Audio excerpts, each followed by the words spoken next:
अध्याय 12 देवी चरित्र पाठ महात्म्य ध्यानम कांती बीज जसा मृगेंद्र वाहन भासे अंती भीषण कन्या खडंग धरून ढाल करते भावे जिचे सेवन हाती चक्र गदा धनु शर अस्ति पाद दिनी रक्षणी दुर्गाग्नी ज्ञातनी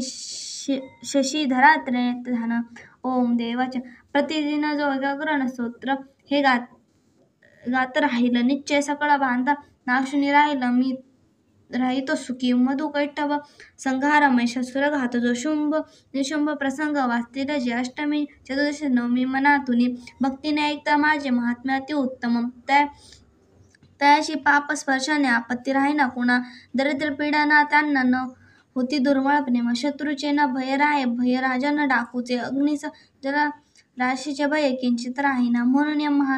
महात्म्य माझे वाचतील चित्त देऊन ऐकता भक्तीने त्याला हितकारक हे जना त्रिवद उत्पादन जे का मांसाहार भद्रपाद महात्म्य वाचता माझे शांत होईल आपदा मंदिरी अवता नित्य माझे महात्म्य ज्या स्थळी सन्निधान जेथे माझे तेथूनच जाई मी बलिदान पूजा होम महोत्सव प्रसंगी हे महात्म्य पाठ माझे ऐकता वाचता बरे विधी जाण न जाण तो करे भाविक मत्स्य पूजा बली पूजा होम आदी संवर्ष सेविना मला शतकारणी महापूजा वर्षली कन्ना जे तेव्हा महात्म्य हे माझे भक्तिपूर्वक ऐकते नाशती आपदा साऱ्या धान्य मिळे सुतन संध्या काही नाही आता प्रत्यक्ष फळे जे असे महात्म्य ऐकता माझे कथा उत्पत्ती शुभ पराक्रम संग्रामाच्या ऐकता भय जात असे श्रोतांच्या शत्रूचा नाश कल्याण पावतील जे राही वंश स्वभक्ताचा आनंद रूप सर्वदा शांती कर्मात सर्वत्र दुःखी स्वप्न स्पर्शानी ग्रहण निग्रास्त कोणी महात्म्य ऐकणे बरे भयंकर ग्रहपीडा सर्व विघ्नास शांतता दुःस्वप्न ते ही सुस्वप्न होत असे पाठ हा असा बालग्रांचा आक्रांता बालक शांत करणे पडता फूट पित्रांची मित्राचा जुळणी हे दुराचारीच्या नाश करे महात्म्य श्रेष्ठ हे राक्षसा भूत पिशाचांची पातळत नाशती माझे सर्व ही माझे संमित देत असे पुनच्च पुष्पाध्यर धूपदी गंधादीप उत्तम विनम्र भोजन होम अभिषेक प्रतिदिन अन्य भोग समर्पण वर्षाराधन वनान प्रतिदिन करता पुण्य माझे संतुष्टी मिळ महात्मा ऐकतात तेची पुण्य आरोग्य हितचे अवतार माझ्या कथा सर्व भूतात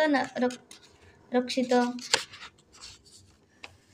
युद्धचरित्र जे माझे नाशविते दत्त दुर्जना मनुष्य भय वैरांच्या महात्म्य ऐकता नसे तुम्ही स्तोत्र जे केले ब्रह्म ऋषी त्यापरी तसे ब्रह्मकृत स्तोत्र सर्व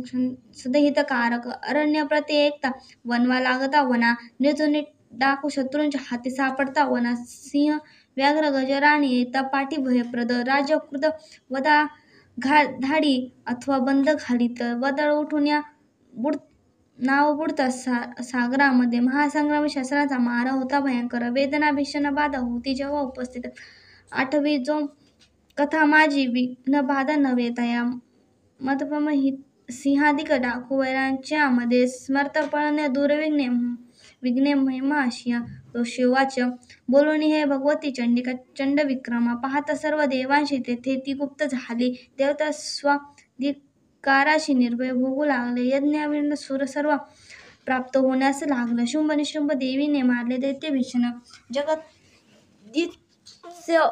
ते वदता उग्रम अति विक्रम राहिले दैत्य ते गेले पाताळ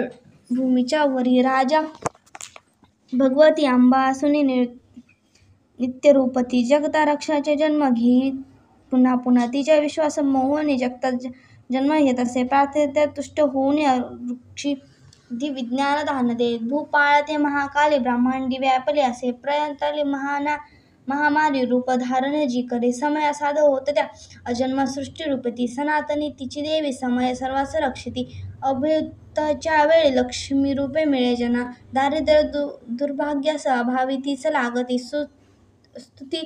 करता पूजनाचे गंध धूप फुलदायकी देत ती पुत्र संपत्ती धार्मिक बुद्धी सतगती ओम श्री अच्युत वीरचर प्राकृत भाव टीके मार्तंडे पुराणे सर्वांगिके मनोत देवी महात्म्य 12 अध्याय गौड हा श्री गुलदेवता चरणार्पणमस्तु शुभम भवतु।